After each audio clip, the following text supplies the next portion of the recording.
Welcome to the acclaimed podcast, The Deep Dive, featuring your esteemed hosts, Andy Monitor and Drew Dinzik, powered by BetSperts.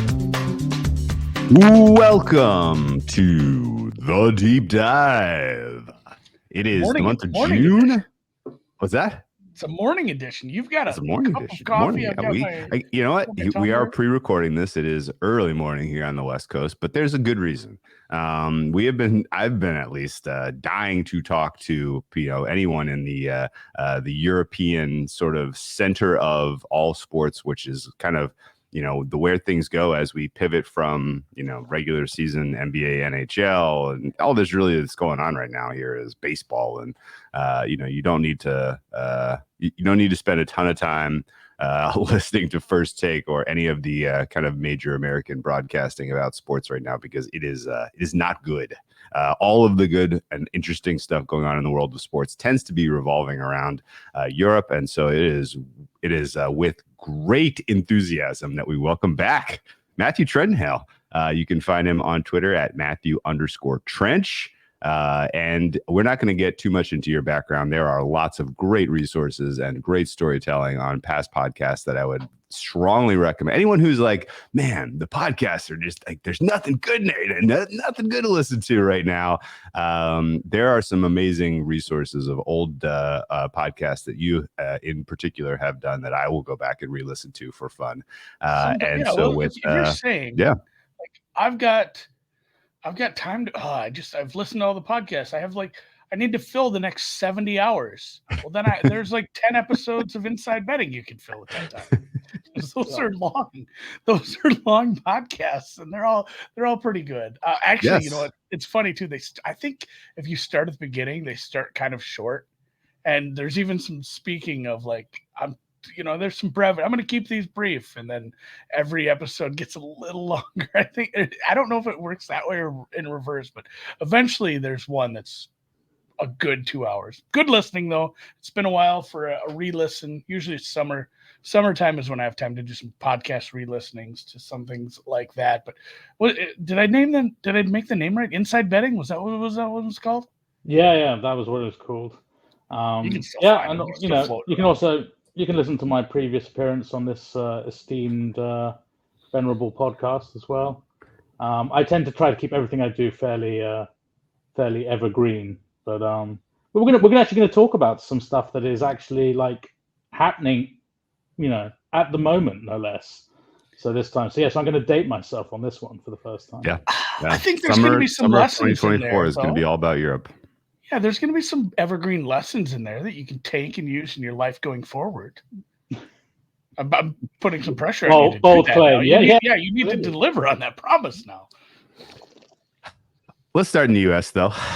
Talk a little golf. U.S. Open starts tomorrow morning, and I know that you have a rich background as a golf trader.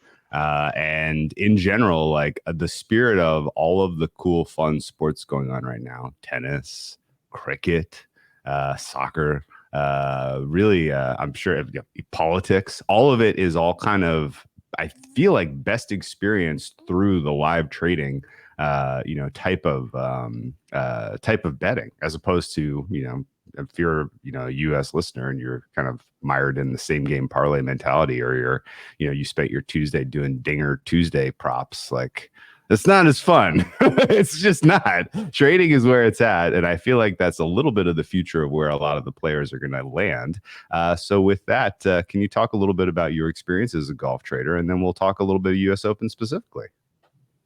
Yeah. I mean, so I would say that if you'd asked me when I first got into the industry, which sport would make for a good live trading medium, like I would never have suggested golf. But interestingly, what I find funny is that when I first traded golf in early noughties, the reference point that we would watch the live feed basically on what was Sky Sports, the sort of the cable network back here for sports. And we would have to have other references. So one of the references we have are two dearly departed bookmakers. So one was called Stan James, which was at one point a very forward-thinking British bookmaker. And we knew that they were based in Gibraltar. And in Gibraltar, they could basically, all the bookmakers in Gibraltar would have like 4 million satellite dishes on the roof. And we knew that they would be getting a sort of a pretty fast feed.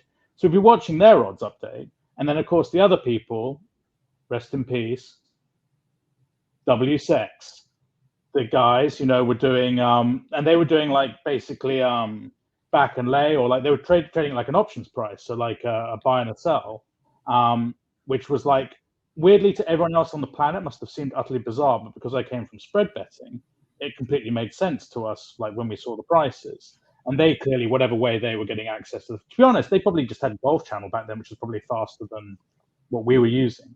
But yeah, so we basically would look at this, and it turned out that golf was actually much more interesting. So we only traded live the Sunday. And so anyone who had the misfortune to watch the DP World Tour the previous week, and, when you can see 8-shot collapses, people going from minus, 1900 or whatever to like dead, it turns out there's all trading thrives on volatility. And what's even nicer is if the volatility has like a great asymmetry to it. So the greatest thing is to like to trade tennis. We love to trade break point, break of serves, because there's like a little bit of movement one direction, massive movement the other direction if you get what you want to happen. And the same with like golf is like, we think of that Spieth implosion at Augusta or whatever. It's like odds can go, probabilities can go from like 90% to 10% in the blink of an eye, especially if you've got a good golf course setup. So, so it actually turns out that golf is actually great fun to trade live, challenging, but also it is, there's lots of interesting opportunities to bet. And thankfully, the all-powerful gods at IMG basically bought every bit of bloody golf data that can be possibly got anywhere, and would then supply this data for an exorbitant price. But it does mean that there is sources of reasonably real-time data for people to use to do trading. And if you can find a source that's using this reasonably fast data, you also can use it. So the classic example is, I don't know how much it's like this in the States, but in the UK, a lot of people will just look at the Bet365 leaderboard, which is powered by MG, pretty scores and stuff. So you can kind of get a feel. And generally, you can try and look around for some sort of live footage. Once upon a time, Sirius XM for like PGA used to be like actually really fast. Like so we used to have to listen to that radio as well as watching feeds, etc. Yeah, it's generally got a like huge amount of opportunities to trade. And US Open, which is coming up this week, is, extreme volatility. Sort of this particular US Open probably has the potential to be as traumatizing as Goosen's Shinnecock. It really was. That was the one where the USGA actually got a slap. I remember trading that. That was like 2004 or something like that. And I remember there was actually like, like literally people were talking about the USGA like it had, molested children or something like that. This is how bad the treatment was of a professional golfer. And that was yet another Mickelson where he almost won but didn't, And I remember there was lots of people afterwards who were kind of like, that was too far. And yet there was still all the other, golf watching sickos who were like, that's peak golf for me. That won't get better. I love seeing them suffer. To be honest, I'm kind of for me, I just want a 12 under. Like to me, old masters, like that kind of like that sort of 8 to 12 under kind of, that's my perfect range for golf course difficulty. But this week, we're definitely going to have some major issues with the US Open. So, I haven't decided yet if they're, because there's so many different quotes coming out with what Hovland said. And after what Hovland said about, just being aggressive off the tee, which is just antithetical to what everyone else is saying or thinking. It's like, man, is everyone just posturing? Is it really not that bad? And we're just, it's the rule of what, 80-20, where no one's going to show a clip of the ball landing on a green nicely. You're going to show the clip of the ball. Well, I threw a ball up there and look how far it rolled. Like, yeah, I know we're going to get Pinehurst. That's what we're going to get. But I wonder if it's going to be somewhere in the middle, because like you said, I don't think we're going to get that early 2000s, what'd you call it, the noughties, like, oh my God, nobody's shooting under par. I think it's gonna be a happy medium, like the 6 under-ish. The problem. So this is the way I've overthought this massively. It's no surprise to anyone who knows me. But so I actually played Pinehurst number 2 just after Payne Stewart won at Pinehurst. So going back 99 or whatever. And I'm gonna don't hate on me in comments, whatever. It's a boring shit course as far as I'm concerned. Like it's just like wide open football fields. Like the pine straw is nothing. Like if a joker like me can hit it out the pine straw, then anyone can, And then you get on these greens complexes. They're just a fucking joke. It's literally like a kid in Minecraft designed them. And like you had to go out with a caddy, right? A caddy was forced upon you. And what I loved was like we had this incredible guy. He basically had like, those like sunglasses that you're supposed to wear over other glasses, like absolutely huge, like when you get your eyes dilated, widescreen TV kind of thing. And like he's this huge guy, and he had the white overalls. It was like unzipped to the midriff, and he had nothing underneath. Nothing underneath. Just was just very free humid rolling, in North Carolina, yeah. Just completely naked in there, just the boiler suit, nothing else. And he basically went round with a massive cigar. Sure. Like he's the caddy, and just was that. And what would be great was he would walk on the green to where you had to aim your putt, and he would just knock a little bit of ash, and down. He says that there you go, that's the line. That's the line. Try and putt it over the ash. And what was hysterical was like he would be literally standing 20 feet. Like you'd have to hit it round right angles. Ladies should be standing 20 feet away from the hole, and you have to sort of aim your body almost like 90 degrees to the hole and do these putts. Now, as far as I'm concerned, like the only defense Pinehurst has is these greens, and also there's the question of like how much do you shave the runoffs.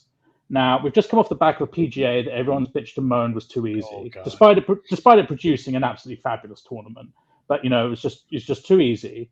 So USGA, who are just like possibly one of the dumbest organizations in the profession,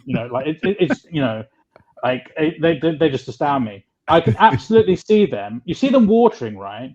And it shows them watering. And then there's another guy who came out and said like the downward stimp is like 16. Like 16 is glass. 16 is just glass. So like it's going to be an absolute fucking shit show. And of course, on top of all of this, is they've gone from bent, to Bermuda, right? So bent. The great thing about bent is that bent shows the correct grain.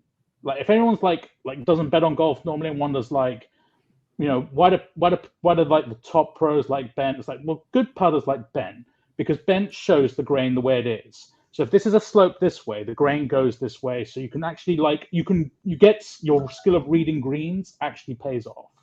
Bermuda, it swirls. It's like a fucking crown of like you've damaged your head or something. And this swirl means that like you look at it and you're like, this is downhill left to right. And then when you hit it, it's like, no, it's actually a right to left. Like the swirling grain fucks it up. And so what everyone tends to gravitate towards Bermuda, which generally rolls slower, is, do you know what? It's going to hit it roughly straight and a bit harder. So when you go to the full extremes, and you go to like some Bermuda, like in East Asia, like places where Lee Westwood could actually win, and the stimp is like 8.5. And it's just like, just hammer it straight as possible, straight at the hole, right? So what on earth are we going to do when we've got Bermuda now, but we're going to have literally, it's going to be dry as anything. Green's going to be super fast. Like, I don't even know what Stimp 16 Bermuda looks like, behaves like, but I'm guessing there'll be people who are just confused as anything by all of it. And so essentially, and then I think the USGA will feel under pressure as always not to have it too easy, and even more not too easy after the back of this PGA. Really want to differentiate ourselves. So I fully expect, I can almost envisage the calling them off because the balls aren't sticking kind of Saturday or something. I remember they're like the Shinnecock. I was going to say, I think they might be forced to be like, oh my God, we have to water these overnight going into Saturday because this is just, guys are going to be doing the Texas wedge from 30 feet off the green and it's going to go 30 feet off the other side because they're going to have to hammer it up through a little bit of a collar. And then if it catches any sort of weird downslope, it's gone into the sand on the other side. And honestly, I could watch that for a day or two, but like 4 days of guys just. I mean, if we have, isn't that fun? if we have the Mickelson small child, like just go around and tap it when it's moving, running, like while the ball's still moving. If we have that is kind of high comedy, I guess. But I guess broadly speaking, it's like, well, so what does this all mean in my mind in terms of betting? Is it's just randomization dialed up? Like skill cannot pay now. The whole point of like majors is they're supposed to be tougher, and they're supposed to let the most skillful players sort of rise to the top, kind of thing. But we don't allow people to express skill because really good shots will still be punished. Missing by a millimeter should not be considered a bad shot, and yet missing by a millimeter may mean rolling 30 yards in one direction. We're going to have people who will be presented with impossible shots, so their skill now is null and void. So I just think like the randomization factor goes through the roof, and it is just kind of now. You could say, like, I mean, Goosen probably was, I don't know, 20-1 or something for that US Open that he won at Shinnecock when it was wild. Like, it is, there is an element that the cream can still rise to the top. However, I would emphasize that it's not because of execution skill. So it's not because, like, Scheffler driving and Rory driving like machines, Scheffler's iron play or whatever. It's like, for me, the reason the cream rises to the top sometimes, even in these crazy conditions, is mentality. It's psychology, basically. So the players who can basically trust their swing, no matter how much they've just hit, like 3 bogeys in a row, like on a course like that, if it goes completely to crazy town, does not mean you're out of it. Like literally, there are so many people who capitulate, like back 9 on Sunday, they're like 3 bogeys in a row, and I must be out of it. And that's why you want people who definitely look at leaderboards. So I want people who are literally focused on what the scores are, because 3 bogeys often doesn't mean you're out of it. You don't know. The course could be playing a shot a hole almost harder all over the place. So you want people who can keep their minds together, who can keep cool under pressure, and who have that right course management. And this is going to be, for me, potentially the real key, is looking at those players who I think, don't get hot under the collar, don't give up, don't capitulate, have like the kind of iron vice like mind. A backed Hatton. By the way, just for the sake of completeness, you brought up the Shinnecock U.S. Open. The 2005, it was here at Pinehurst, and Michael Campbell won with an even score. He was +1 on day one, well back of the lead, but he just played par golf from there on and beat Tiger Woods at +2. The next best golfer was +5. Michael Campbell that day, or to start that tournament, Michael Campbell was not listed. He was part of the field. So he was in the 6-1 range, but they had prices out to 100-1 for that tournament at the time. This is 05. And Campbell was longer than 100-1 to win that one. Retief Goosen was 30-1 the year he won Shinnecock, just for context. Yeah. So there definitely some randomization, but like in terms of if I'm looking for, even if I'm looking to play top 10 bets, these kind of things, like I really want that kind of mental focus. And I fall back on like really old, so strokes gained, yada, yada, yada, it's all lovely. I fall back on like some really old, like hidden in the PGA Tour stats section kind of stuff. Ooh, so like mental fortitude generally is hard to, like, you can observe body language when they play. Interesting things like Keimer, who obviously played incredibly when he won here. Like, I remember watching an interview with Keimer. So this is definitely Dave Tyndall type territory, loves an interview. But I remember him saying that his favorite courses had to be as hard as possible. In fact, I think Martin Keimer's favorite course is Valderrama in Spain. But he said that he loved he says his mind just switches off if it's easy. He loves to be in the torture chamber. He loves to be as brutal as possible. And I found that like interesting insight. But if you don't have these kind of little windows into the mentality of the player, I try to look for different things. And so like old school PGA Tour stats, what I used to love is like, so you can look at bogey avoidance, but like we're going to be dealing with an extreme end of the spectrum here. It's like you've got to be in a mindset where double bogey is okay in some cases. So, and people may laugh at this, like in terms of like statistical purity or whatever, but 3-putt avoidance. Now, the funny thing is the professional golfers do not 3-putt very often. So they're all good at that, usually. What you'll see, and of course they're playing PGA Tour regular stops. So what you'll see is like last, 800 holes or whatever, and there's been like, you know, I don't know, like 53 putts or whatever in 800 holes. And you're like, it comes down to a small percentage, but there's still gradation between the best players and the worst players. And what I like to look at is I like to look at the people like, so I'm, you know, I like to look at the people who, because 3-putt avoidance, it kind of encapsulates multiple things. Like you must have managed your way to not 3-putt. You must never put yourself in a position, in theory, where 3-putt is a possibility. So it implies some quality of tee to green. And also it implies that when you get on the green, you know, you're not actually doing 3 jabs. So to me, while it may sound like a complete basic bitch stat, I actually think that it's quite relevant for assessing these kind of things. So, you know, people who kind of like, who may be on some people's radars, people like Alex Noren, does not mind the torture chamber, remains disciplined, remains cool under these kind of conditions. People who may be like, you know, not so, but it's like, I don't know, he's not, I mean, he's got to be quite a big price this week, but someone like Jason Day is not good in that category. So, you know, it's like, I like to look at these kind of areas where 3-putt avoidance, like Xander, very good in that category. So, you know, again, people may be saying like, God, we're talking about like, you know, 10% versus 8% or whatever. Like, we're talking about these kind of small values. But to me, they still are indicative, like they pass the eye test when I look down the list of like who's, you know, doing well or not in those. Because there are going to be so many situations where your lag putt is the lag putt for your lag putt almost in these situations. And it's funny too, you talk about like how the skill might not be rewarded, the best players might not separate.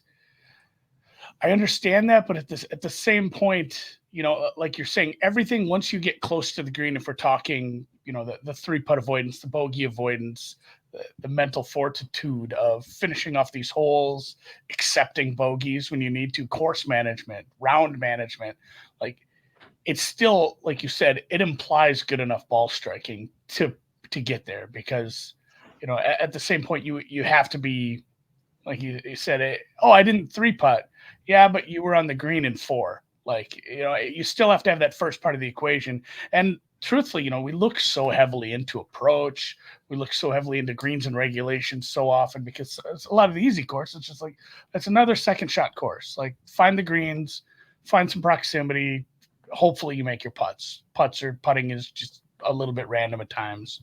But in this one, I did look at a lot more of the stuff you're talking about, whether it was like around the green play. Like, I started to split it out and looking at years and years of, I want to see all the rounds where scoring was difficult. I want to see all the rounds where greens and regulation percentage was well below, you know, average, and see how did people play around the green there? How did people play on bogey? You know, what was your bogey avoidance on all the rounds you've ever played where the tour average was, you know, or it was well below tour average for greens and regulation percentage, for, you know, for whatever you want to do to say this was a difficult round for everybody. And then how was your bogey avoidance? How was your around the green? How was your 3-putt percentage? And it did spike some weird guys. And again, for some reason, there was some Hatton that popped up again. Oh, no. And we often think of him as a bit of our other hothead is missing with a gout toe, but you know, there are a few guys who don't handle it well. And I think Hatton gets a bad rap because of how he treats Augusta. I've seen him play pretty within his head, and I think some people miss some of the rounds that he plays across the pond and some of the really good rounds he's put together over here. I think the thing with Hatton is that, you know, Hatton blows up when he poorly executes easy shots. So, you know, Hatton is definitely a volcano when he's got, like, when he flares a wedge from like 100 yards, it's like that, you know, he sets a very high standard for himself, you know, and it just like, he just erupts. And I think he's like, I think psychologically he just feels he's got to let it out. Like, don't hold it in, because, you know, if you marinate on it, you're just going to, like, you know, that would be that's my kind of viewpoint on him. So it's entirely possible that when he no longer, it's like the phrase, beware the injured golfer doesn't put pressure on themselves because they're injured, so they feel like anything's a bonus. Well, if everyone's going to shit around you, maybe Hatton at that point is thinking to myself that everyone's going to be fucking up right now. So I should probably not be, you know, if I fuck something up, well, there's chances are there's other guys fucking it up even worse than me. Yeah. Especially if there's no easy shots. Yeah, exactly. And you should never do away really underappreciated. Not so much like I think people who bet golf regularly because of the fact that you're constantly analyzing submetrics, you kind of hat and pops in a lot of these. But for the average golf fan, I think like he executes like yes, all golfers can hit all the shots. I get it. But he is like a genuinely very good executor of golf shots. So he is underappreciated in terms of raw skill level, I would say. You've reestablished the confidence. If everybody else is drowning, you got to be happy to doggy paddle. Like that's my hat and take this week. So okay, I got two questions for you. One's about the golf itself, and then others about sort of the world of golf betting right now. About the golf itself, you mentioned sort of the mental damage that a course like this could do to a golfer. Well, there's another stage of mental damage going on right now across the PGA, and it's Scotty Scheffler kind of emulating peak Tiger Woods in terms of just beating these guys up. Is there a compounding effect where you're just like already beating, you're already somewhat beaten because you feel like you can't beat Scheffler, and then you come to this course, you have a bad round, and like, okay, it's over, let's move on. Like, or is Scheffler going to have his specific weaknesses in his game tested to a degree this week that the market is not appreciating? So, I mean, let's not, I consider Scheffler's general temperament and course management to be, there's zero reason why he shouldn't win a US Open. I think absolutely no doubts there. And let's be honest, crushing your drive is like the Brooks Koepka US Open, strategy of just crush it down there and just try and hit it, make sure you're hitting as high as possible, as big a loft as into the center of the green, hope it sticks in the center. Don't even, almost like trying to pick your tier here could be over strategizing potentially. Should probably just focus on executing into heart of green probably over and over again. And I don't doubt that Scheffler can do that like as good as anyone at this point. His strokes gained approach is ludicrous. He generally is an incredible iron player. So in terms of like the psychological impact of having someone playing at that level, like, when even some players, like I think more than one player has done the gag about it took being arrested to stop him from winning or whatever kind of thing. So it's kind of, it's in the heads, right? That I would not want to be saying that in an interview kind of thing, like, but I think there is this element of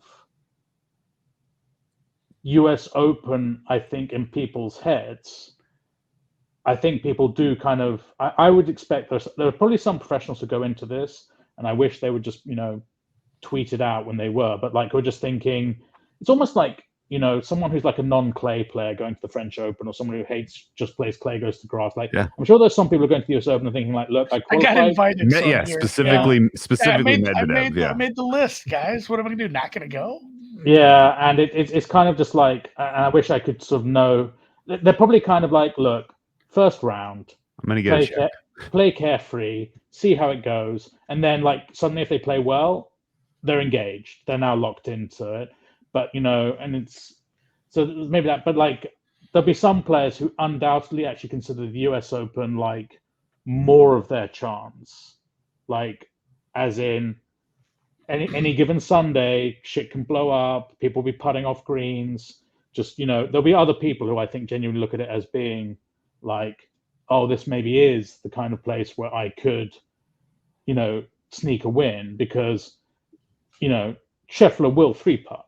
Everyone in the field will have a three putt, I'd imagine. Multiple. And it is that kind of, and the weird thing is that people. So I think one name that's cropped up quite a lot. People talk about Matsuyama's Matsuyama temperament feels perfect, but people like hyping up around the green, right? And it's like there's no fucking getting cute here. Like, do you know who were like one of the worst chippers? Like he had the chipping yips on the planet was Martin Keimer. Yeah, he putted the shit out of everything. He didn't chip that week, I don't think. You just have to like having like soft hands or Spanish hands or any other fucking nationality's hands is not going to help you like around the greens here. It's like, can you literally dead weight square, a putter well enough, to get this done?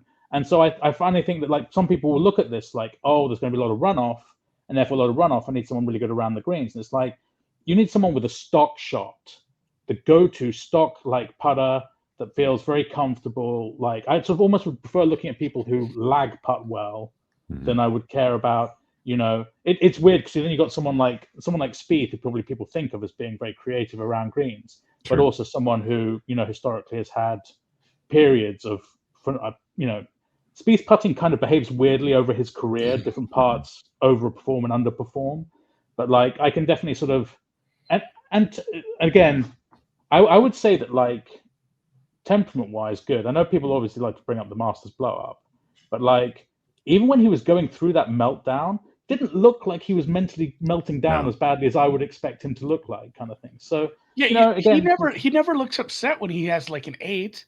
It's Greller who looks upset. Like that poor guy goes through it. Yeah, like, Spieth is MFing himself on good shots. He's like, I'm gonna hit it through these trees. Please don't.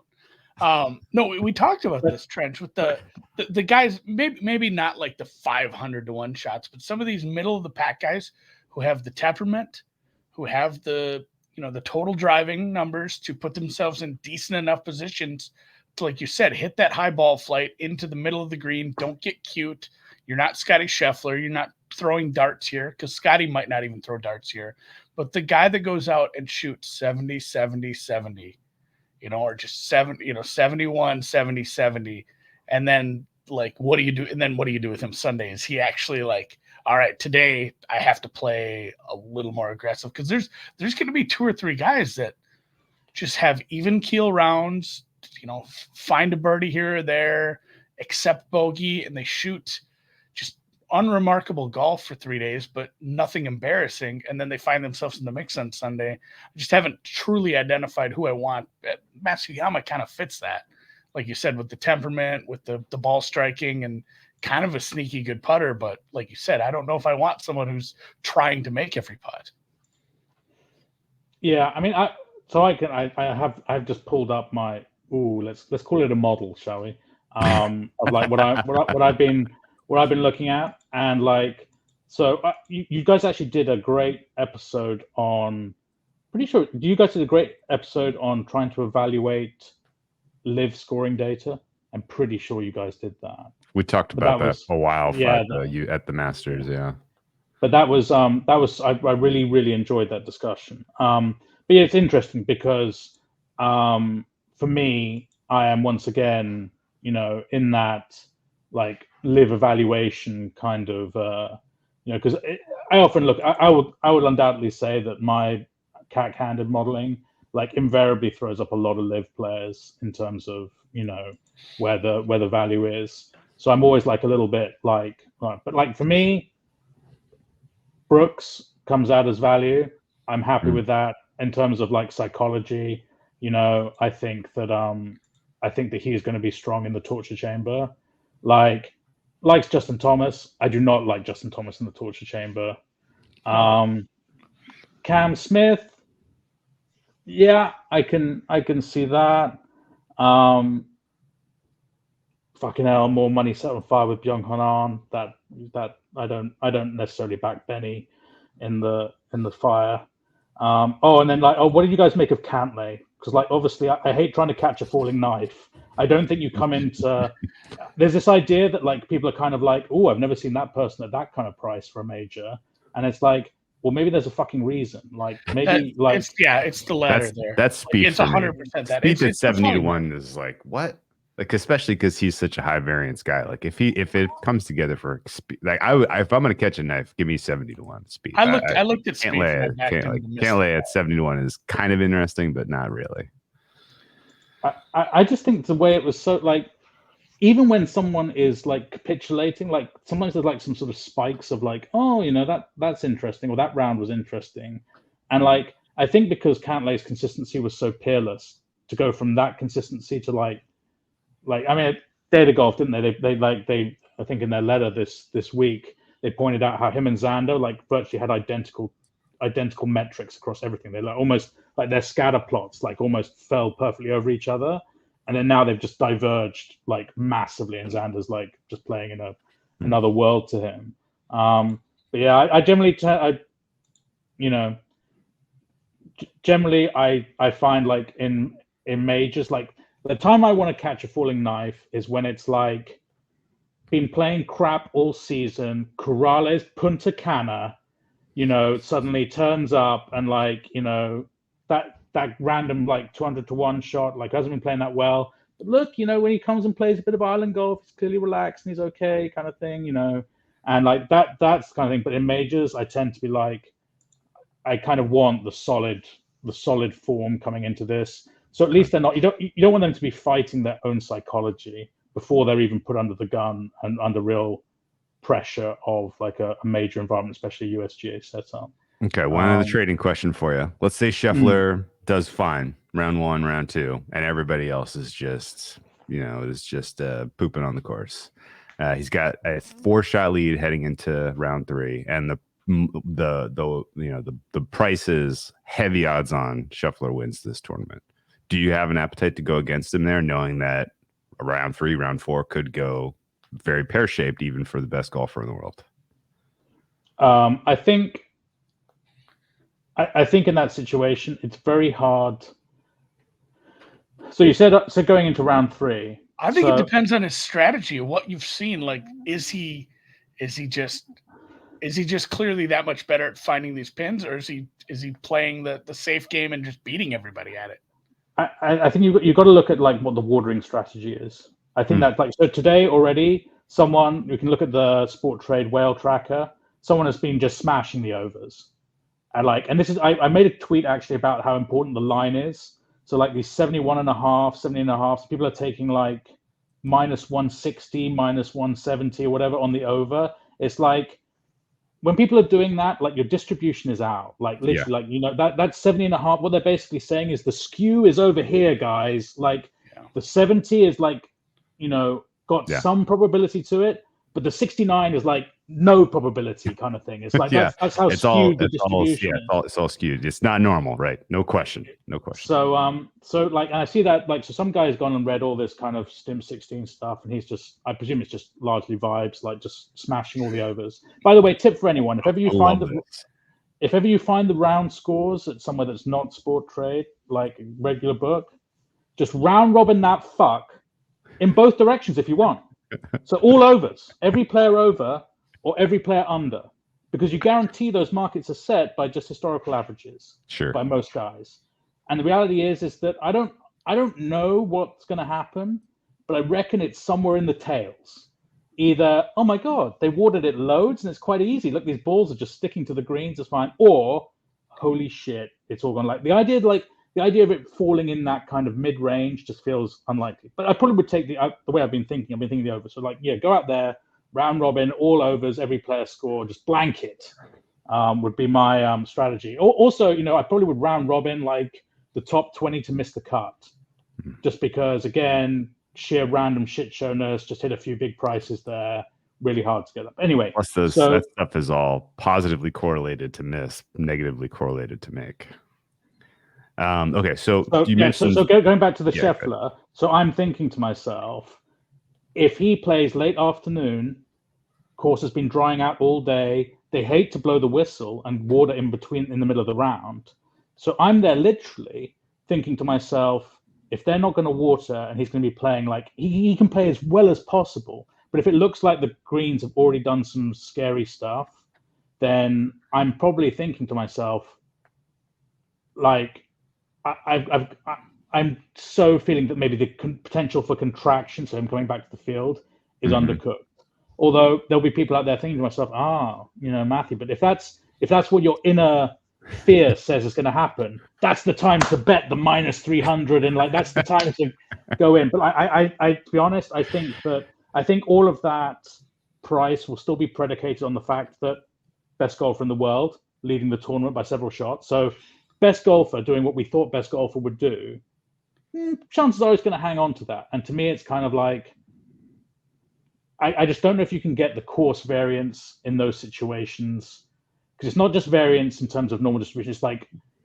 It's like high variance with bomb scores. Like the leader can shoot 80 plus. So I'm kind of thinking to myself, I definitely want to know exactly what sort of state the greens are, the watering schedules, and also if I'm going to be trading that shit when running, I am watching that feed because there's the little whispers like commentators there. Like I love it. Like the NBC guy says they may have to pull them off here, and that fucker's not saying that unless he's heard someone going, they're taking them off here. Like he's there going, they may have to. It's just possible they may have to take them off, and it's like they give that shit. So if I'm like on Sport Trade or Betfair or whatever, I'm just like, I'm dialing back positions everywhere because like suddenly if they do water, like it's 2 golf courses, right? Like if suddenly they water and the guys who like get the inversion, it looks so embarrassingly shit show when they do that I'm sure they will do everything. Like I would almost expect more watering on Saturday morning if they thought there was even a chance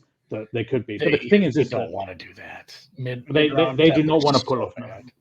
And again, that was the complaint. Like it was a fine course, it was a fun leaderboard. The tournament was all right, but that was my complaint about Valhalla was less like there never felt like there was danger for the leaders going down the stretch. Just like, hey, this is the leaderboard. Everybody's going to be moving at the same speed. Whereas, depending how big that price gets, like that's what you say. There's always these weird dangers, and there's some good pictures of this. This is the impossible part of it is the misses off the tee. So if you look at like the edge of the fairway to like, I don't know, the woods or out of bounds or whatever, there's nothing homogeneous about it. It's like, here's a big bush. And right next to that, if you were, if your shot was 5 feet worse, it's in a nice little patch of pine straw. So, like when these guys are off the tee, if they're a little wild, there's going to be so much variance in, hey, you ended up in a gorse bush, or your shot was actually a little worse than your playing partners. Yeah, you were on some nice pine straw that even Trenhaile hit out of. Like, you're going to be fine. You could probably hit the green from here. So it's going to be kind of weird with that. But that is what invites the high variance on the weekend. Just like one really bad shot and you're taking an unplayable, you're hitting out sideways, and suddenly the 6 is in play that round or that hole. Like, it should be fun, and I'm with you. I hope they don't water mid-round. That just kind of invites the leaders to do the same thing, just run at the same speed. If it looks too torturous, then there's every chance that instead of watering, the pin placements could just get really soft, because this whole like 1 foot on the edge or whatever kind of bullshit, like they won't, because the greens complex, the Pinehurst are that complex. Like for me, that's another interesting thing is that so many of these like derivative markets are kind of built around either historical averages, which won't be as relevant because they're bent grass and they're just old and equipment has changed, blah, blah, blah, and yardage, just length of hole yardage. And the reality is that there will be some greens where there'll be some holes where the complexity can't be derived. Like there's no linear relationship between length of hole and, expected scoring average. Sure. Instead, what we'll have certain greens that are so complex, so horrible, there's no easy way to there's no easy way to put the pin. And also what will be interesting is that because you get these 3 or 4 tier slopes kind of thing, is that they won't know they can't actually predict how difficult it's going to be until it dries out and you see the way the balls funnel. Because what can happen is they'll suddenly find a hole. This happens in the US Open regularly, is there's a hole where they're like, oh shit. When it gets really fast, they do all go down into that ravine and it ends up 40 yards away from the green again. And it's like, oh, we didn't think the ravine would be that fast. And it's like, no one did, guys. But it turns out that like, it's kind of like Augusta 16 or whatever, where people like, you're tracking to the hole in one, like the ball just seems to go down this almost channeled path. And it's like there's some sort of grain in there that means that it just will travel that pathway. And there's always the US Open hole where they're like, the commentator's going like, that's not going to be any good there. And he's like stuck it's like a foot from the hole. It's like, that's not going to be any good there because now we've seen 40 balls all take the same journey, like down into the middle of the fairway. Okay, so even someone with a complex enough model that waits for the hole locations in the morning to come up with projections is going to be guessing. Right. There's no understanding the greens enough. And that being the key variable for this course for score projection.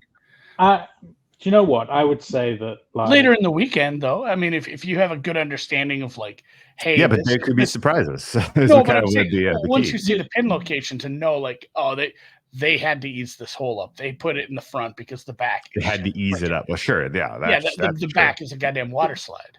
This is the problem is that you don't have any other tournament in the year where it is actively managed so aggressively throughout the course of the tournament. Right. So, it's like, at the Open, yeah, okay, we pull people off because of weather, but it's like, but in general, like there's literally human brains looking at this and saying, brains is a strong word here, like saying, this is how we want the course to play. What can we do to make it play that way?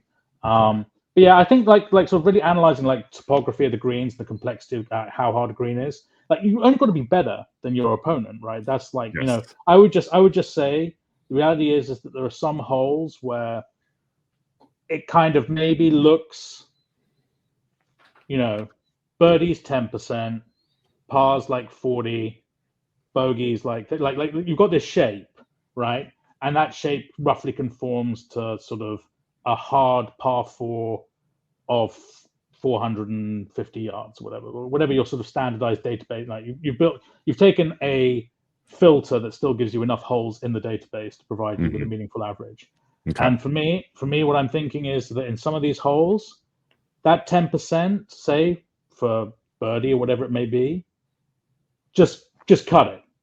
Just blank it out. Take that 10% and distribute it to all the other scores. Just assume, because even though it may be overly aggressive, just assume that 10% of birdie is just kind of throwing you off. You want to be the right side of it. So just discard that 10%, add that 10% to the par, the bogey, the double, the triple, the quad, whatever, and do that. So I think like a lot of butchering of distributions to get something that puts you on the right side of the market that you want to go. I got a better one for you. Ready? Exponentially modified Gaussian. Bang.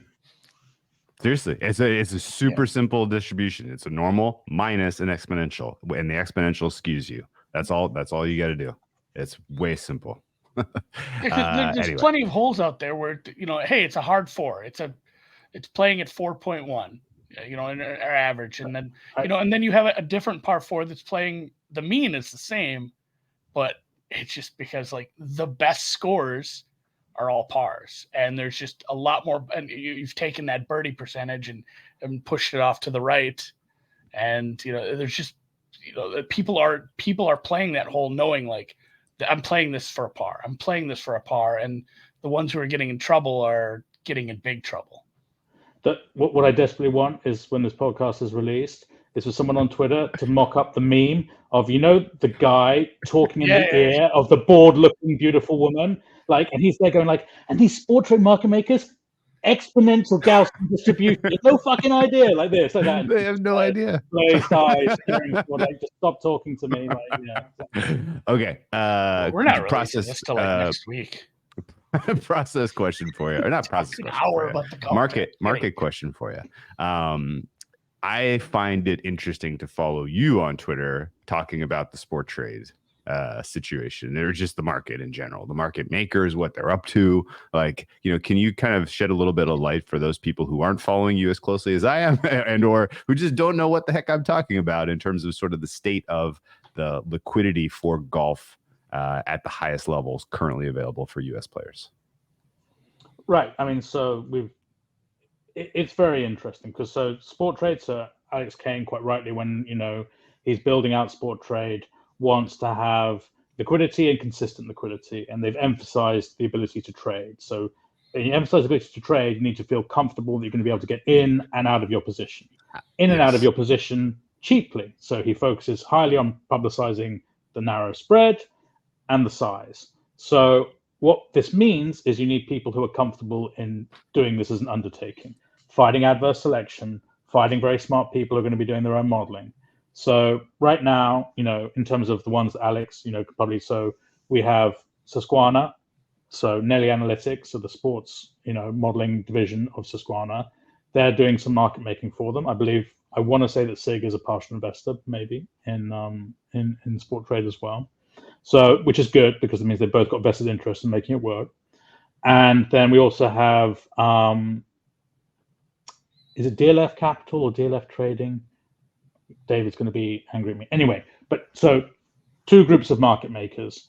And I think by and large, they don't overlap too much with each other in sports. But Susquehanna definitely doing all the golf. And they also have got a track record of doing some work with Matchbook as well. So they've some work with Matchbook, who also operate a brokerage service as well as an exchange and Sport Trade. Now, they, from my perspective, have very much gone down the field of dreams strategy. Build it and they will come. So we will show you what kind of size we can operate in. And if there is any big stake in golf better anywhere, they're going to find their way to us, because this is too good a market not to sort of get access to. So, if you're someone like, Rufus, I would expect that, he may have been not considering Sport Trade a factor in his plans potentially, but when you see big limits like that, reasonably tight spreads, you may be thinking, Tom, get the fuck out to, New Jersey or whatever, and start, placing those bets or whatever. I don't know. I've got no idea. But certainly they've gone to a size where it makes it worthwhile the effort to have either a proxy. Do not ask me about the legalities of doing a proxy in this situation. I mean, they're using proxies for circuit contests. Why can't I have some guy just sat there in a chair betting for Sport Trade for me? No difference. When people pay people to pump kiosks. Yeah, it's somebody on your it's not a proxy. It's not a it's one of our someone on our team. It's a partner of our group. Yeah. So they've hit the ground running in a size where it's worthwhile for someone to be there. Now, on top of that, we've got is he just called the sports guy? Anyway, he's a guy who guy loves arbitrage. He's built his own little niche odds pulse, is it? His own little odds screen service or whatever. But anyway, he's the guy you see back and forth with Alex Kane and Prime, and he's talking about I've just did 40K with you guys and 40K with you guys, whatever like that. So I'm intrigued to see how the Prime interaction, because Adam Bjorn, self-confessed betting bookmaker, he's going to be position taking. He's not just looking to grind out haircuts. He's going to be looking to take positions against the Sport Trade market makers.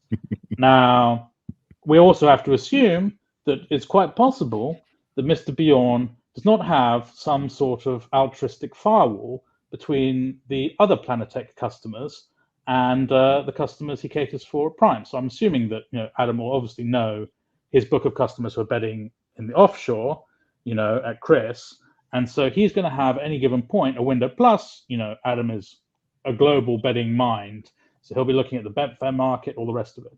So what's going to happen is you can have this lovely little thing whereby he's going to try and use the large-scale arbitrage players in the states where they're both in to try and execute his will against the Sport Trade market maker.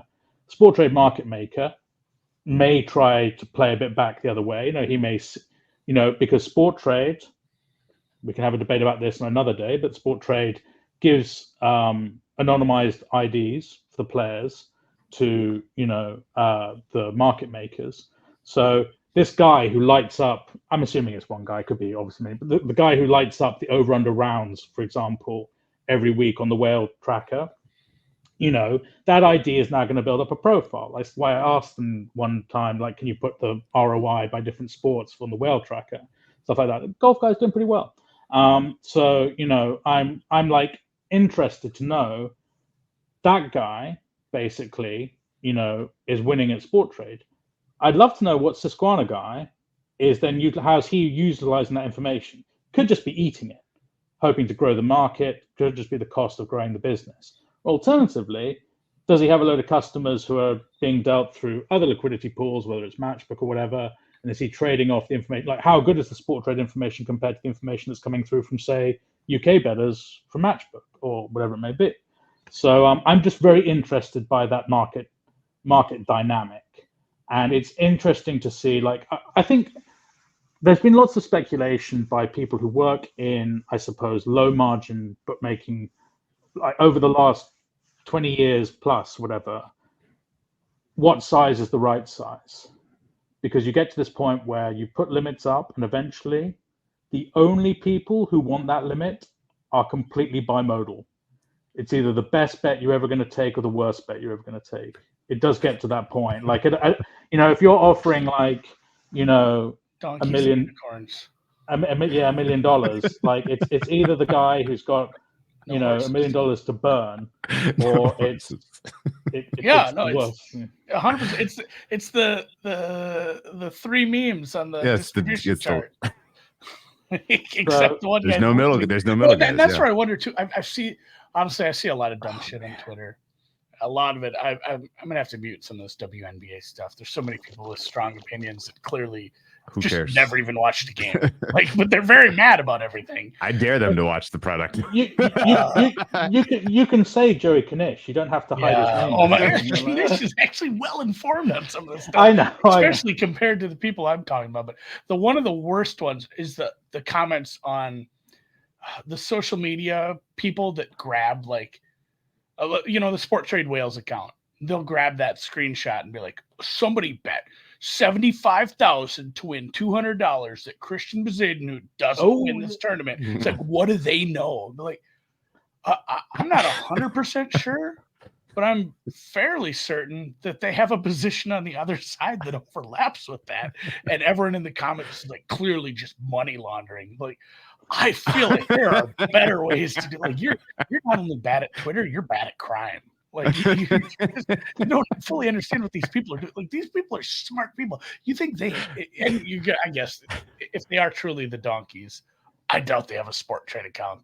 Those kind of people with the money and no brains, they're the VIPs betting at the FanDuels, and those people know what they have in those. But like, those people are clearly smart people, guys. Chill. Yeah, those guys are getting down to Hard Rock in Florida. But that's another interesting one though, right? Because the Sport Trade guy, someone like Bezuidenhout, was he like 60 to 1 or something? I don't know, whatever he was. But someone like that, that's not just kind of like you could make the spread wide enough so that you never need to worry about it being an arb. Yeah. So if you're creating that arb, if you're SIG and you're creating that arb on Bezuidenhout, it means that you want to bet Bezuidenhout. It means that they want to take that position. And so I'm intrigued to know, what will be interesting is that if more and more of these big not to win tournaments start racking up, we'll get a view on how SIG want to bet it. And what I'm intrigued is that SIG betting an in-house model? Is that SIG betting someone who's bet with them in another out from somewhere and they're now trying to wash it out? Is it insurance? I'm intrigued because Alphabet Man is he'll be on some sharp players list, I'd say, this week. So it doesn't feel like just an outright square play at all. Like, backing Bezuidenhout doesn't feel like, he's got good metrics for it. I mean, I don't know whether he's ready to win a major, but he's like, he definitely is. When I saw that, I didn't think immediately, oh, someone's just fallen asleep and gone for a coffee and come back and that was an arb. What? Prime pushed it out further than us. Fuck, whatever. No, that felt like someone was like, I want to get on. Do you remember what the number was, Andy? I don't even remember if that was one of them. I was just pulling a name. Oh, okay. It was It was okay. Because maybe I did. It's in my subconscious somewhere. But okay, I was going to say the same thing. I know a few people that have backed him. Okay, so is it fair to characterize the way that you see the kind of landscape now as still a little bit of a puzzle? You're trying to kind of figure out exactly how all the pieces fit together in the current landscape. And I guess once you do, is this sort of the most public, oh, here's all the cards. Here's what everybody is doing. Because it feels like this is exchange. You see where the money is. I know this feels very surprisingly transparent for what has otherwise been very cloak and dagger over the balance of my life looking at offshore betting. Yeah, I mean, to be honest, everything is there for you if you're willing to scrape and timestamp. Okay. Like when I was, at Pinnacle, so golf fell under me, there's this little kind of, so Bet Online kind of would put up most of the matches the earliest in terms of the offshore by far. Most of the PPH skins, etc., they pretty much use Bet Online for golf.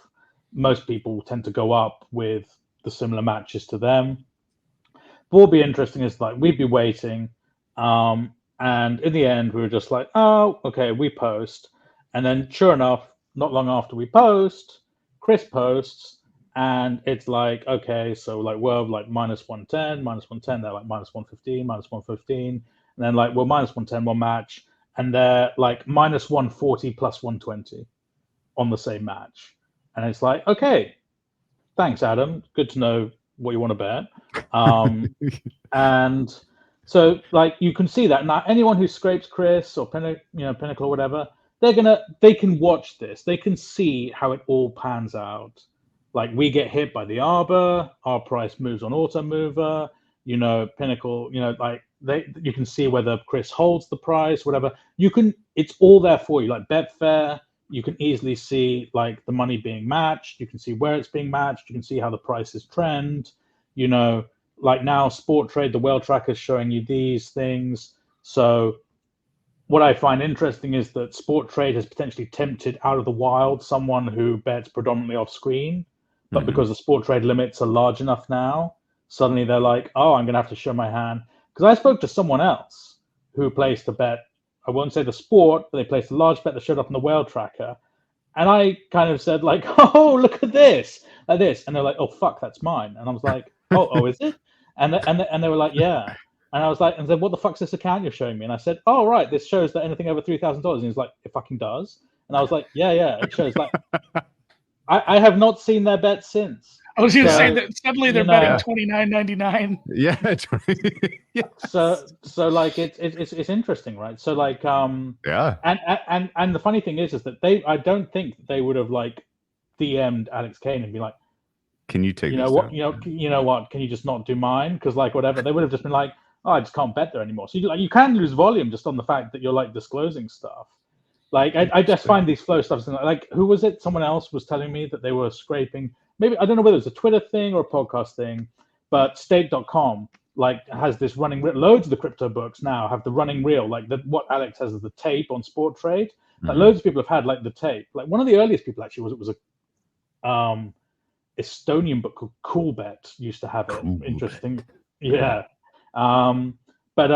But yeah, like Stake.com will put it, and like you got all these crypto lunatics like just having like massive bets going through, but then suddenly you'd see certain bets, and you'd just be like, obviously it's beard happy hour at Stake.com like this, and someone was telling me that like they'd scraped this reel of bets on Stake.com, and they said it became very obvious quickly, like when the syndicates were just bearding into the crypto books because just so much the limits were just so ludicrous, and so they just did that. So like all the information is kind of because it's impossible to hide information in a lot of cases. Like the purely off-screen stuff. Like what did Spanky talk about, the Chinese basement guy or whatever? Yeah. Or the kind of outs that if you're Tony Bloom you get access to. Sure. These kind of pure off-screen stuff. There's that, but most of the stuff kind of plays out in public if you're willing to look at it and scrape it and stamp it. Like that was the thing that like one of the things that I was always super impressed with Abnormally Distributed seems to literally scrape just a ton of shit all the time and store it. And like sometimes he'd just show you like the NASCAR scrape data. Like he used to post URLs that you could just click on and go look. And he'd be like, here's like every NASCAR head to head from these 5 offshore books and their price moves for like the last 5 years or whatever. Just something like that. And you'd just be like, that to a lot of people that probably seems like, oh, that's a massive effort. I don't want to be bothered with that. But it's like so many things to be sifted from that kind of information because it's really hard to like take bets and like even like the gods of not moving, Bet365 do eventually move prices. There's definitely like there's definitely like enough money or smart enough that makes them move a price. So any sort of price tracking can generally help you piece it together. But just the whale tracker just makes it so like obvious, kind of thing. You like literally, because the first thing when I see that is I kind of quickly get up other areas to try and find some other market proxy that will tell me like what caused this. Was it an ARB? Was it someone else like that? And I just love seeing that because you're ultimately always looking for like what's the dog and what's the tail. You want to try and find the dog and like even if you're not a top-down bettor. Like even if you're someone who does your own handicapping, it's nice to know when you have to get in before someone who thinks similar to you starts destroying everything. Sure. Like I haven't looked at it yet, but I'd be interested to know how long it takes for Sport Trade to post the over/under round scores, and then the person hits them. I haven't looked to see whether they hit them within a second or whether they wait an hour or whatever. But you're definitely going to be thinking to yourself, you know. And what I've yet to see is I haven't seen the counteraction. What I wanted to see is 10 guys back over, and then 2 unders, because that to me says that there's someone else out there looking for the over move. And each week they pick out just 2 that they think have overmoved. But I haven't seen any counteraction to that. And there could be counteraction, but it's just not over 3K, so it doesn't show up on the account. But yeah, that's my heroine, all that stuff. Like I just okay, now let me ask you. Couldn't you pick that out just by once you see it, go look at the liquidity available on the other side. If you're scraping the liquidity and see later there's less liquidity left on the other side, you can see that. I mean, yeah, the tape that, like, I'm not in the US, but like if I have the app, even in states that they aren't in, that you can get access to the tape, and the tape shows every bet of every size. Sure. It could be that there's a load of $100 bets that go through after some of these moves. I don't see. Like I would love to see the counteraction for all the. I'd love to look if I'm scraping data, I'm collecting data. I am looking at every 3K or every large bet, and then I'm looking at the counteraction in the following 30 minutes, whatever, maybe even 5 minutes. It's hard to say because price moves may take longer to be discovered. Like that was the beauty of Pinnacle, is that the API meant that the moment something moved, some motherfucker just came in and hammered it like within seconds. So it's like you could see whether there was any resistance or not pretty quick. Okay, so let me ask you then something I've been dying to ask somebody who has experience trading. We've been told, for instance, at an offshore, that even though they are taking relatively large pre-match or pre-tournament bets, that the in-running handle dwarfs it. Which to me just fundamentally means, well, the way that you manage that market in play matters more, because there's just a huge, such a huge proportion of your action is coming in then. Do you see that consistently across tennis, golf, in the Betfair exchanges in terms of price, just total dollars matched? And does that change your opinion about how actively managed the pre-match things are, or is it just people just want a relatively risk-free positive position to start a match, and then once it starts, then game on? Well, I mean, so it's very hard to shape your book around better opinions in live, because points are going in. There's new game states constantly. A minute on the clock ticks. A ball gets thrown. A tennis point gets played. So we're recalculating. So it's like, let's say someone backs Nadal, on when it's love all. Now, were they backing him because they thought he was going to win this point or this game or this set or this match? Or was it an arb with, like, at that point, or was it something because their model, or they saw him like clutching his hamstring? So it's like, it's really hard to rebase model inputs basis player action in live. So what happens is that you tend to index as much as you can on just improving the model. Okay. Now, pre-game, we kind of just want the best volume sharpness weighted average of opinions, basically, to create model inputs. And, there's loads of books out there that will tend to just, like, there's no doubt that Bet365 has huge amounts of lost leaders in pre-game in shitty leagues and shitty sports, just so that they can get to that point where, I'm almost certain that they're like just, eating a big old bag of dicks on ITF tennis. But in live, they're just like, suddenly they'll make, I'm not being funny, in live, they will literally make like 7-8% margin on ITF tennis for something that they probably lose 7-8% pre, but they just do in a tenth of the volume that they do the live, whatever. Well, and the over round, just any book you see, like, you go from their pre-game pre-match to their live, the over round doubles, and some of them. Well, plus Well, the people yeah, that are it's- I the people mean, that are playing it's- it are basically playing slots. They're Yeah, watching no, tennis ball and and again, they're because betting. you Yeah. can't adjust to the market Yeah. moves. It has to That- just be based on your live, whatever algorithms it's used based on the match conditions, the score, and whatnot.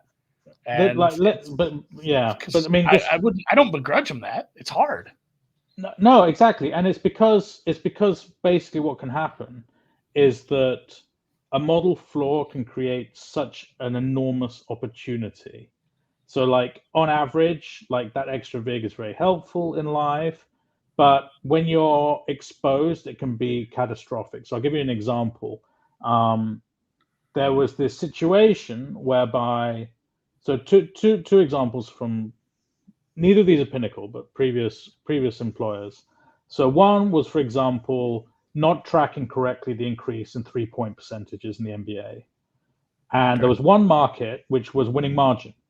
So several buckets, like will they win by 0 to 5 points, 5 to 10, whatever. And there's one bucket that's like 30 plus points, right? And this was basically priced, very old model. And it had 1 billion% of VIG, like 9 options or whatever, loads of VIG on each of them. But it turns out that like they were offering like, 40% of VIG, 50 to 1 over 30 plus blowout or whatever. And it turns out the blowout had gone to 10 to 1 now. Instead, we were in a 10 to 1 blowout era, or whatever it was. It was like, it was catastrophically different. And what happened is that this was basically going on, and people started spotting this, and they were betting €5, and then they're betting €10, and then suddenly the word got out. It's almost like some dipshit in the Discord let it go, and someone caught it, because suddenly like Mr. $500 came in, and like he slammed it, and then it appears on everyone's like radar, like, oh fuck, model's broken, whatever. But these things, then look at it, you run a report, and it's like, fuck, we've been hemorrhaging money on this completely safe, secure market. The other one, which was classic, was ITF tennis, was that basically in all tennis, there's momentum and contraction. So this idea that basically, good serves beget good serves, this kind of thing. Now, what no one had really done is that no one had really paid much attention into how really shit players behave under momentum and contraction. And so what it would transpire is that you could basically watch the first game, player would basically serve out the game to love, and then you'd have another thing, which was like correct set score. So 6 love, 6-1, 6-2, whatever. And, these smart fuckers just said, this guy can barely hold a racket. This guy's really on it today, and again, it's a market with multiple outcomes, billions % of VIG, but the 6-0, 6-1, like it's so funny because there were some like the hardened pros who just bet the 6-0. And then there were the people who were like obviously a bit squeamish who bet the 6-0 and the 6-1. And like, sure enough, like you're printing live tennis. It's like we make money infinitely. And then one day you just look into the market breakdown and you're like, holy shit, first set score, we're losing at like minus 10%. And some fuckers absolutely like, so the thing about live is like that extra VIG, like it's basically because when you get a systemic bias within your modeling, it can just cause like infinite pain. And so therefore, like people kind of try and also don't forget reports more often. Don't forget though that live VIG is also a massive function from data insecurity, like in terms of like, do we have the fastest feed? Do we have like are we getting court-sided? Yeah, that's because it's not even court-sided, and it's just kind of like literally can be something as bullshit as like our cloud service is terrible, like or whatever reason. And like radio Roland Garros was at least 3 seconds ahead of Flash Score for the entire French Open. Flash Score isn't that fast. What remember what international was it? World Cup, where that group was like intercepting the fastest feeds and live betting stuff. There was somebody over in Europe was doing that, and I don't have like a full joke for this, but I cannot stop thinking about the fact that I don't even remember who said it, but the guy who swears that the live algorithm for hockey is just based on soccer or vice versa. Do you remember that on Twitter? Oh, people just screaming at each other, like, oh, that's why hockey it's so easy to beat live because they just use the soccer algorithm. Like I'm pretty sure that was somebody who was talking out of their ass. It's like it's not even isolated rumor. That my favorite one is that someone said that Bet365 for years, their first ever NFL model was a rugby union model that had just been converted slightly to NFL. And I was like, I mean, they're pretty rich and pretty, like, whatever anyone says, they're clearly very smart. You're but like, you sure they're not just using DVOA? It's like no, really, it's definitely just like the rugby model. Just some guy has to pause it each time between plays. And I'm like, are you sure? Like that. Yeah, it's incredible. Yeah, there's always stuff about that. But I mean, like it's still my favorite live story. Like you talk about the guys intercepting the feed, does happen. But like the guys who made up like the scouts who basically were like, we're talking about like NBA players doing SGPs on themselves or whatever. It's like still nothing will ever top for me the two scouts that got together and basically scouted a game that never existed. So giving score updates, and people are betting on this game, and this game's not happening. These teams don't exist. This place doesn't exist, whatever. But like the bookmakers are just like, in API onto website, on it goes like this. So like, blah blah. That's just the third act of the movie The Sting, where they have the horse racing, and there you go. They're pretending to be broadcasting it live. Oh, look at that! I mean, that's what they're doing to. Oh, poor Robert Shaw is just getting taken to the cleaners on this. It's just fantastic, and it's what was so funny is I remember there was like, I think it was in COVID, didn't they show like there's this Indian village had basically sold like fake live cricket to like a Russian book or something like that. And they showed some of the YouTube footage, and it was just like, and the funny thing is that like everyone was like, this came outside of the betting industry as a story. The whole pitch and my friends like would send this like, oh my God, I can't believe this. And this is like what I sort of love about my industry is my first thought was, not the first time that's happened, not even the first, like this people have been inventing matches for years, but it's just, that's fantastic. Okay. All right. Speaking of cricket, Drew, we are currently shutting out India. They have not. We're up. It's not going. It went wicket not to start. Not a strong start. I don't think our tour of taking down everyone from the subcontinent is going to continue. This is the last match in Long Island. The people in we're Long on pace Island for like 80 runs. I feel like India can get there. Yeah. All right. Well, the live trading and your comment off the top about how volatility feeds live trading is it's so well said. Like, I had a really fun time trading French Open. There were a couple of really good matches. The 5-setters on the men's. I mean, oh my God. The 2 Djokovic matches were just unbelievable because there were points at the end of the 4th sets where you're literally like, okay, Djokovic has a relatively high likelihood of breaking here. And if he breaks, then the median like handicap jumps from +1 to -3. It's just like if this goes the 5th set, he's likely to win the 5th set by 3 or 4 games, right? And so like there was this wicked swing of the median outcome of these games on individual points, and it was just like face meltingly awesome. Just like every market just being like just massive volatility. It was so much fun, let alone the money line pools, which were also quite cool.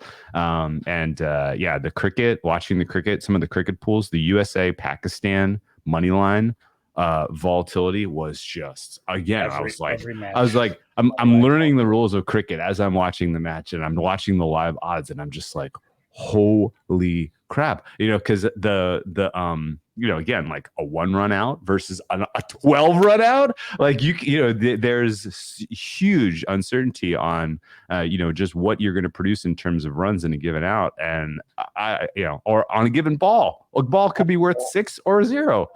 A ball could be worth 3, and it's not even a ball. I haven't even shared this to anybody. I was learning the rules too, and like maybe 5 overs in, I messaged Zeus. I'm like, hey, I don't have as many odds as you. I have like 1 book that's offering cricket live. I'm like, well, will they offer odds on like there will be a super over? He's like, yeah, it's 44-1 right now. And of course, like, so 2 hours later, I'm like, hey, you put that tenner on that for me, right? He did not. But like, you can.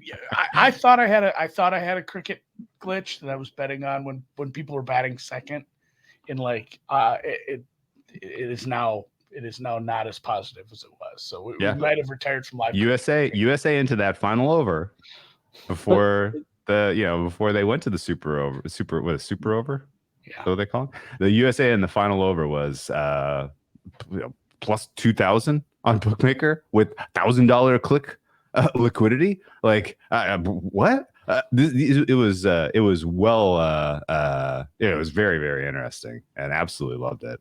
But yeah, I mean, is all cricket like this?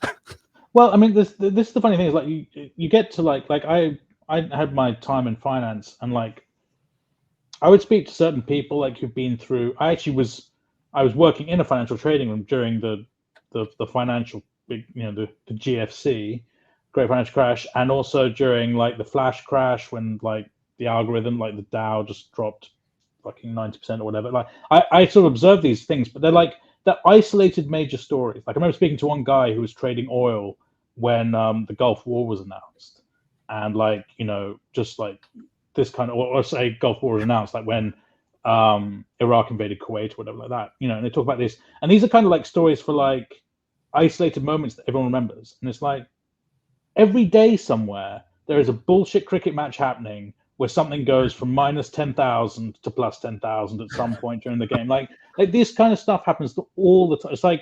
It's why at this point I feel bettors who want to really transition to like making a serious amount of money. For starters, the ability to rebet in live is so much easier. You can build positions. You can like build really large positions with small stakes, and you can just get so much more.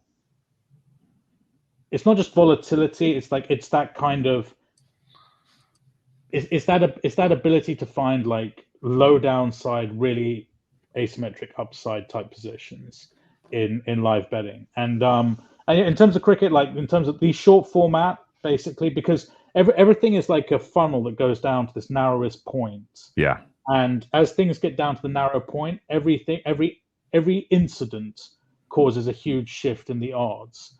And the funny thing about cricket is like there's a reason why a load of books will just switch off NBA, whatever, in the last 2 minutes or whatever. It's because the money line, like with each change of possession, literally is flipping one way to the other. And cricket is just like can be like that on steroids, because every wicket can cause like a seismic shock. I mean, sometimes you get to the point where it's 9 wickets, and the last wicket is literally the difference between 0 or winning kind of thing, of like 0 or 100 off one delivery. You get these kind of scenarios where it's like it is as large as it can be, the disparity between 0. And one thing I can tell you historically, all bookmakers, we absolutely hate these scenarios, because inevitably you just kind of wedge yourself where you think is roughly in the middle, and the middle is wrong. It's kind of, you almost want to like pick a side, but like it's like basically middle. Okay, the middle isn't wrong, but you're going middle, and then every so often you'll get a game where everyone carts you out. Everyone destroys you because like they pick it all right that one side that one time, and like as I say, that it's super tough to like, even when you think you've modeled it correctly, just because it's like it's like when you try to open a tin of paint with a screwdriver. You've got that leverage. It's like very small amount of force at one end can cause a huge amount of difference at the other end, and it's literally those huge asymmetric moments in sports. It's very like you can have like your like the probability that it's going to be a pass or a run in American football, right? You can think to yourself, right, well, it's 90% likely to be a pass, 10% a run. And it turns out that like the difference between 89% and 11% or 91, like 1% difference in that calculation actually then suddenly makes a massive difference in terms of actually expected winning of game kind of thing. Like it's like tiny, like butterfly flaps its wings here, earthquake over there kind of thing. So yeah, that's why live betting is. They need to give him gloves. The guy drops it with his bare hands, and suddenly that's a 4. Like, what are we doing? That was a big difference. In the super over, the replay on the catch that ultimately won it for the US was all the crazy. All the wides. So many runs on that. I don't even fully understand. Like apparently you just get runs because the pitcher's no good. It's not called a pitcher. I've moved on. I'm done with T20. I've moved on to Vitality Blast at this point. I love listening to you guys talk to cricket because like I currently at the moment go into like it's like a WeWork, like a shared working space. Sure. Yeah. And I was chatting. So the baseball, there was an MLB game in London, and she'd gone to the game, and I was saying, "Oh, do you enjoy it?" Whatever. She said, "Yeah, no, it was good. It was good." Do you know what I didn't know about baseball? I'm thinking, oh, well, you know, what's that? She says, I kind of thought they hit the ball every time. Why aren't they hitting it every time? And I was like, sorry. And I says, yeah, no, I just thought that like, you know. And then she said rounders, as in a game that is played by predominantly girls in UK schools, where it's basically like softball, but like it's not softball where they're putting all sorts of crazy action on the underarm pitch. It's just literally kind of like a here you go, here's a toss up, and she's like, yeah, I thought they would be hitting it all the time. Turns out there's a lot of nothing, and I'm like, it's not really nothing, you know. Could have been a 97 mile per hour slider, you know. That's impressive. And she was like, I don't know what you're talking about, and I'm like, no, you don't. Like, I went to a 12-year-old softball game last night, and they brought in their second pitcher, and it was like rounders. Like the girl was very bad at pitching and very slow, and it caused such a problem because the ball's coming in looking like a beach ball, and every one of our girls just starts swinging out of their shoes, and one girl struck out, and she just couldn't believe it. Like she was used to a normal speed. This just threw her for a loop. It was a whole ordeal. We had to mark someone out. She thought she was out on 2 strikes, walked to the dugout, and the umpire just was looking for the girl and saw, oh, she's out, left the field to play. Like just learning new rules every day. We just got our 5th wicket here. I'm back in the under 120. Okay. Well, I wanted to talk a little Euro 2024, but we are unfortunately out of time. I got to make some real work calls, sadly. I could have gone on for another 2 hours probably. Appreciate you coming on. Let's probably going to ask you to come back this summer because love that you're back in the public sphere tweeting up a storm at long last. How long is this Twitter account? Matthew_Trench. We need I want to market on Sport Trade on how long this Twitter account lasts. Yeah. Every once in a while, you just disappear for a bit, and it's like the sun rising. You always come back to us. Well, you know, I kind of, I mean, the bird's addictive, isn't it? At the end of the day, it's very hard to give up the bird. Many people say they've given up the bird, and it just they're full of shit. Yeah, pulls me back in. You know, so just it's really hard. And to be honest, there are just still some like. Literally, it's like some interchanges. Like either there's something where like you'll ask something and someone will give you like, my God, that's the perfect answer. Now I don't need to even do anything, and that was fantastically useful. Those are the kind of things that I should really praise as like being the virtues. But instead, you'll just see some absolutely batshit mental interchange between people, and these people are like almost comic caricatures of humans anyway. And you'll see the interchange, and I just burst out giggling. Like I'll be on the train in London or whatever, I just start like laughing to myself like an idiot, and you're just kind of like, yeah, you know, that's just and that's classically when people come out with I can't believe this app is free or whatever like this, but you know, you just see this stuff and it's just absolutely priceless. You know, and yeah, you know, but I love it. Well, shout out to Benson. You know, Benson tends to feed me a good bit of amusement fairly regularly. He's great in person too. He's not nearly as acerbic in person. He's a lovely man. All right. Well, enjoy. Drew, all right, enjoy the U.S. Open. I got to bounce, and we'll talk some Euro before we get to the knockout stage for sure, because there's a lot going on. But I don't even really know the players. I just came up with some numbers and made some bets, and go Germany. No. So let's and with that, best of luck at the U.S. Open.